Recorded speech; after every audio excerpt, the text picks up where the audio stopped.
All right, so everything you're going to hear today is true. This is not a lie. So it was about 2 a.m., and I was in a hotel in Nairobi. And I'm checking in after a 12-hour flight. And at that point in my life, I've sort of been trained to look around me and sort of observe what's going on. And there's this young lady, and she's uber stressed out, just like really, really stressed out. And she was dressed nicely for 2 a.m., and I looked over and I said, "Hey, why are you so stressed out? You're in Nairobi, it's beautiful." And she said, "Well, believe it or not, I'm hosting this festival for the next 2 days. The first day of the festival, music festival, is all these European and American stars, and the second day are all the top stars coming out of Africa. And if you know anything about music right now, Africa is where it's at, Afro beats, all that. I'm a piano, it's amazing." So I said, "Well, what's the problem?" She said, "Well, they forgot their chargers for their phones." So I dug into my bag, I gave her some chargers, and I said, "Hey, tell them Darren Moore said hi." She said, who is this idiot, right? So anyways, gave her my card, and I said, "Look, I'll be busy, but I love music, love to have fun. If I can make it, I'll make it." So the next day she calls, and I could hear it right away in her voice. Something's wrong. And I said, "Hey, cut to the chase. How much?" And I said, "And what's happening?" She said, "So here's the deal. Because in Africa, the corporations don't trust what's going on, all the sponsors backdated their checks. I've put all my money into this thing. They're here. The stars are here. They're in the rooms. But they will not go on stage without money." I said, "Okay, how much?" 50,000 USD, $50,000. Now, it's hard to go to the bank down here, downtown Toledo, and walk in and go, "Hey, give me 50K in cash today." Imagine you're in Nairobi in Africa, right? A lot of interesting things going on. Well, luckily at that time, I had the ability to do that. True story. Called the lawyer up. I said, "Hey, Alan, I need you right now. We got to make this thing happen." Because right away I was inspired. Here's this young lady on a continent where underrepresentation is a thing, and she put herself out there. So Alan comes into the room, comes into the hotel, literally 2 a.m. We're saying, "What do you own? How can we collateralize it?" Whatever, whatever. The show went on. We got the money the next day, and the show was amazing. But in that process, I started to think about the situation we were in. How come and why not? Can't the community just mobilize behind people that they know and love to make things happen? And so for about a year or two, went down to my buddies in Atlanta with the recording industry, spoke to some pro athletes, and said, "Hey, is this a problem?" And they said, "Absolutely. Across the board on the launch, it's a problem." So today is about Web3 for Main Street. I'm Main Street. You're Main Street, right? There's this new technology coming along, and it's here. But how can we use it to do the things that I did that night, but do it everywhere and full and secure? And so the fear is in the anticipation, just like Molly said, but we're going to get through it today. All right, cool. So here's the appetizers. I'm not going to show you or tell you how blockchain works. I'm not going to tell you how Web3 works. What I'm going to do is share with you the core attributes of the technology. And what I hope is that you stop listening to me at some point and start to daydream about how this is going to affect your life and perhaps how you can affect others using this technology for good. All right, so on the adoption of Web3, again, you've heard of cryptocurrency, right? It actually surpassed the market cap of pharmaceuticals last year. That's a big deal, right, for a new tech. But where we're at is what's called the chasm. It's really this gap when new technology comes along where all those early adopters, the tech geeks, not I've got the newest headphones from Best Buy, but like the actual coders are about it. We're now moving into Main Street, which is you have the early visionary leadership like you in the room, and you have other folks that are going to start to adopt this technology. But this is where we're at today. And at this point, you're probably asking yourself, oh, sorry, there it is right there. Yep. So we're in the gap right in the middle. So you're going to probably ask yourself, is this for me? And I already answered it, but I want to restate it. What we're doing in Web3 is we're writing a lot of the principles that we talk about, representation, equality, opportunity. What Web3 does, it allows it to be written into code, and it's immutable. And so you don't have to work through these gatekeepers and these folks that, are you worthy?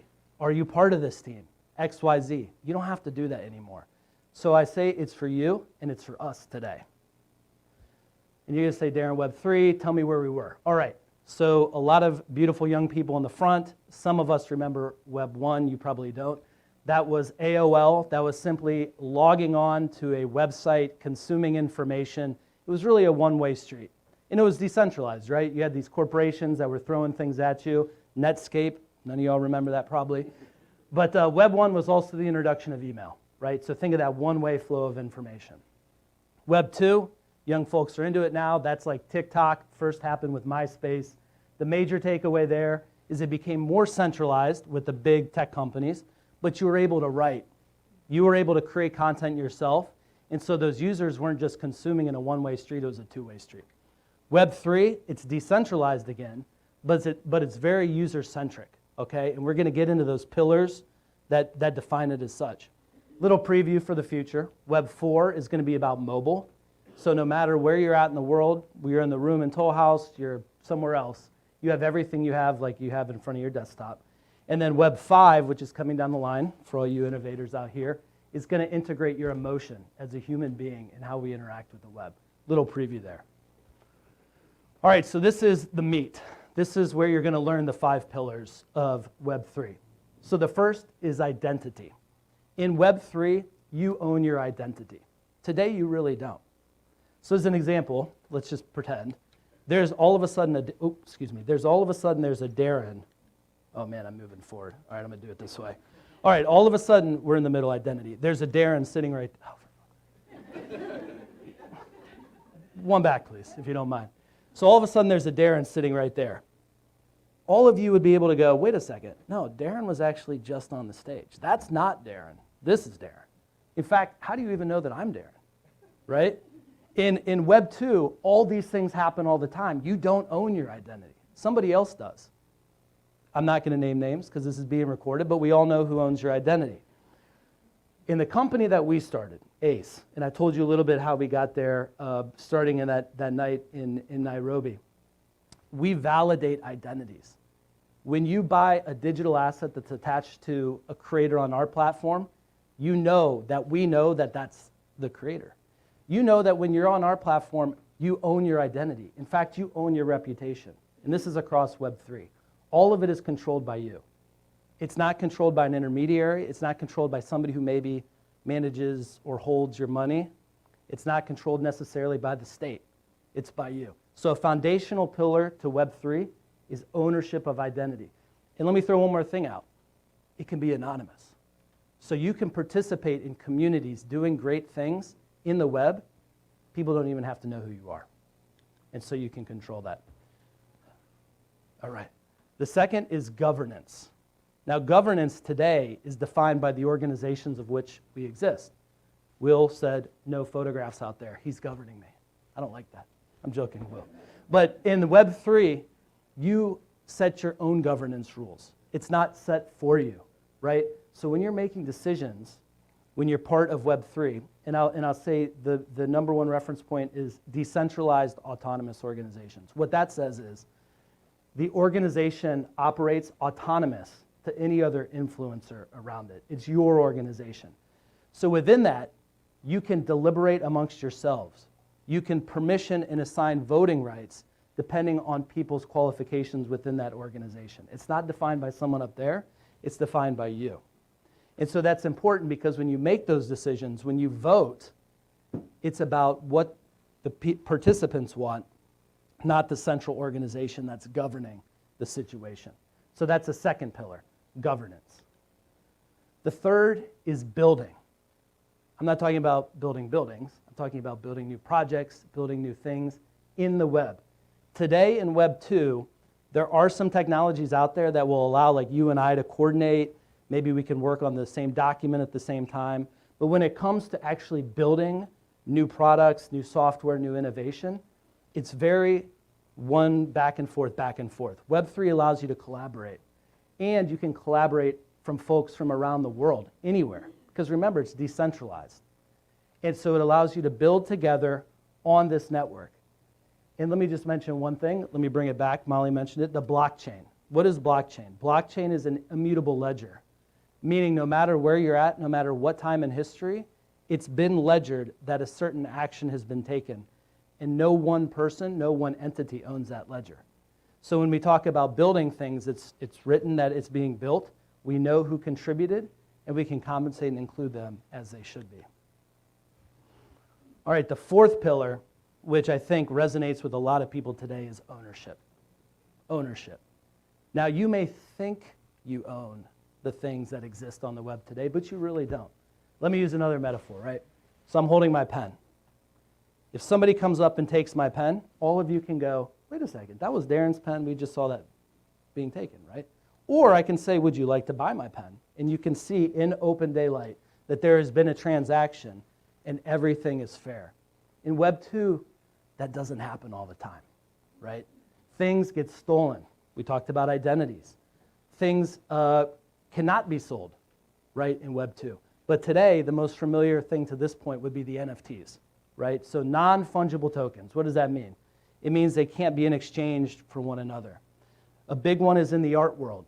So right now, instead of you longing to buy that piece of art, longing to maybe patronize that artist and support that creator, you can go out there and purchase that one of one, and that NFT gives you the singular right to that piece of art. Now, for all the creators in the room, super important, right? Because today, as a musician, let's say, as soon as your song's out there, it can go a lot of places, and you don't get royalties from it. You don't get compensated. Well, on the blockchain with NFTs, that ownership is always there, and it's always written in the code. So think about the power that it can bring folks trying to come up in the world, creating these beautiful works of art. And let's talk about it. There's probably some capitalists in the room. I'm a capitalist. There is a way and a new and exciting economy emerging in Web 3. So again, let's bring it back to that initial story, right? I was wanting to get money to this creator. I wanted to get to her fast. What did I have to do? I had to bring a lawyer.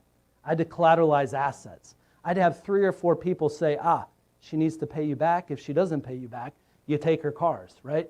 All that stuff goes away in Web 3. So we as a community can put these contracts to lend to one another, to support one another. You don't have to go through a central entity. That contract is a smart contract. Little diversion. On a smart contract, you write the rules of the contract in code. So instead of you saying, did you pay him back? Did she do the concert? What was this? Call in the lawyers. All that goes away.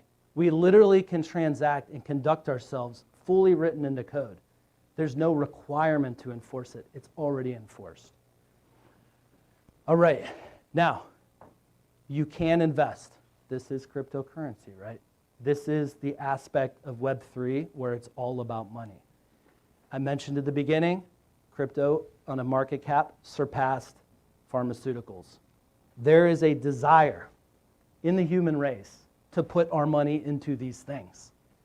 And so as Main Street, we have to start thinking and saying, okay, we have a desire, how can we get involved, right? Because if you don't create an opportunity that's safe and protected, you will have people putting money into things that ultimately don't work out. My objective for you today. This is the hype cycle. I love this. Really at the left, this is when the tech came about, Web 3. It was initiated somewhere. People got super, super excited. Really exciting. I think like last year, we were at the top. We were at the peak of inflated expectations. If you remember, Molly's heart starts to flutter. I get a little nervous when people start talking about crypto. Oh, I'm so excited. But it was really inflated expectations, right? We're probably somewhere on the, I'm pretty disillusioned with this. I think I'm just going to find a new password manager. Let me just stay in Web 2. I'm good, right? What I want from you all, and what I think about every day, is how can we be enlightened? How can we look at this new technology, go from being scared, fear of the anticipation, creating the fear, to being excited? And most importantly, Web 3 is not just for people designing brand new things in some nebulous somewhere else. It's for every day. If you're a doctor, Web 3 is for you. If you're a student, Web 3 is for you. If you're an economist, Web 3 is for you. It's for everybody. It's just a matter of looking at it and how can I apply it in my day-to-day. And really, this is what it's all about, team. is the future will be created for you. You will inherit the future, right? But the best way to predict it is if you create it yourself. Thank you.